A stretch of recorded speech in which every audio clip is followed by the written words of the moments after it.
I'm MJ with iFixit, and it is that time of year again. Like clockwork, Apple has released its latest iteration of the iPhone 5.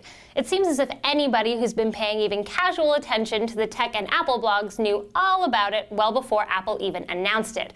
From the larger screen and body to the updated dock connector, we've been getting sneak peeks at this new iPhone since as early as May of this year. And interesting as those leaked product images are, they don't do much for us here at iFixit.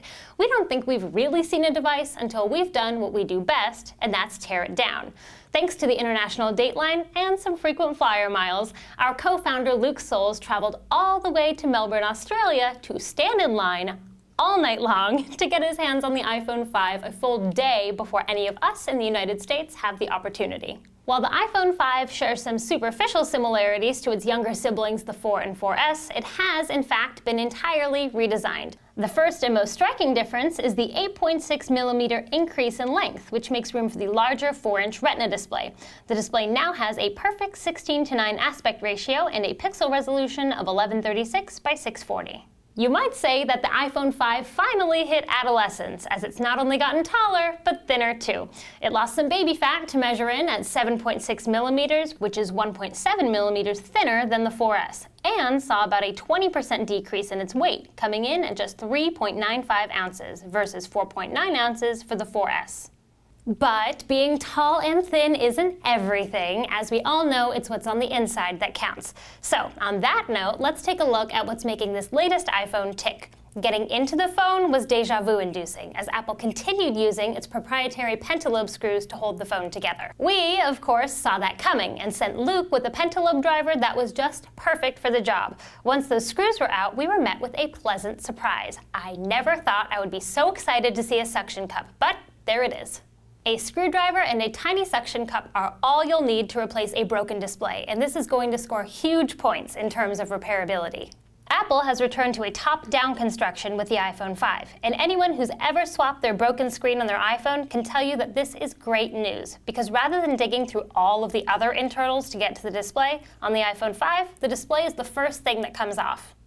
For context, replacing the display on an iPhone 4S takes 38 steps, and the quickest I've ever done it is 45 minutes. It looks like the iPhone 5 will take just a few steps, and likely 5 to 10 minutes. And since the display is the most common thing that breaks on most smartphones, we consider an easily replaceable display to be a win for consumers. Our next step, as any good repair person can tell you, is to disconnect and remove the battery.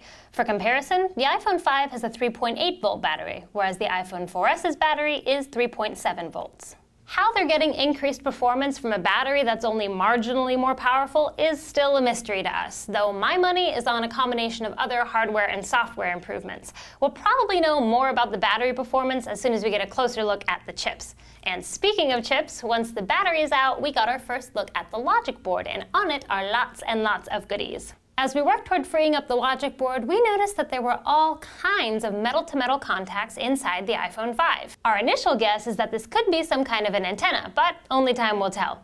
With the logic board free, we finally have the opportunity to inspect the chips that make up the iPhone 5. Behind some shielding, we discovered the elusive A6 chip. Here's where the chip geeks should get excited. The A6 is Apple's first custom-designed processor for the iPhone, and it seems like it's quite the little powerhouse. Early Geekbench scores show a 150% increase in performance from the iPhone 4S, and we can verify that it does have 1 gig of RAM. This is not a minor upgrade. We'll have a lot more information about the A6 processor once our pals over at Chipworks really have a chance to dig into it, so keep your eyes peeled for that. Another chip of note is the Qualcomm MDM9615, and I'm not sure if you know this, but the Qualcomm MDM9615 is kind of a big deal. For those of you that were cheering when Apple announced that the iPhone 5 would be LTE enabled, this is the chip you need to thank. So we set the logic board aside and turned our attention to the rear case. The Lightning connector assembly contains the headphone jack, loudspeaker, and of course the new Lightning dock connector. This is the guy you want to blame for making all of your accessories obsolete. Though we have to say that it looks like Apple didn't make this decision out of spite so much as out of necessity. There is no way they could have crammed a 30-pin dock connector in the iPhone 5. There just isn't enough room.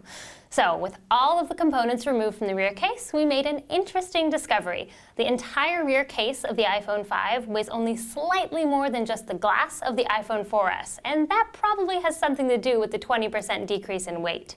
With our teardown complete, it's time to answer the million-dollar question. Just how repairable is the iPhone 5? Here at iFixit, our mission is to teach everyone how to repair everything. So we give every gadget we tear down a repairability score between 1 and 10, 10 being the easiest to repair and 1 being the most difficult. The iPhone 5 scores a very respectable 7 out of 10 for repairability, and here's why. With only a couple of small tools, the display comes right off, making replacing it super easy. On the downside, the screws holding the display in place are proprietary, so you'll need a special pentalobe driver to remove them. The Lightning connector assembly has so many other components attached to it that it makes replacing a single component, like the headphone jack for example, impossible. The iPhone 5 is 50% more durable than the iPhone 4 and 4S, as only one of its faces is made of glass.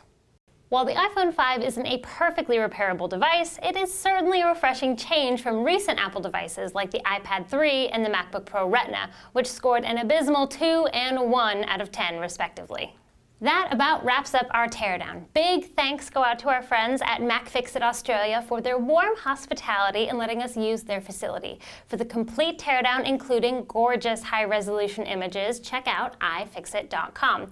For all the latest teardowns and repair videos, make sure you are subscribed to our YouTube channel. You can follow us on Twitter at iFixit or like us on Facebook. Thanks for watching and happy repairing.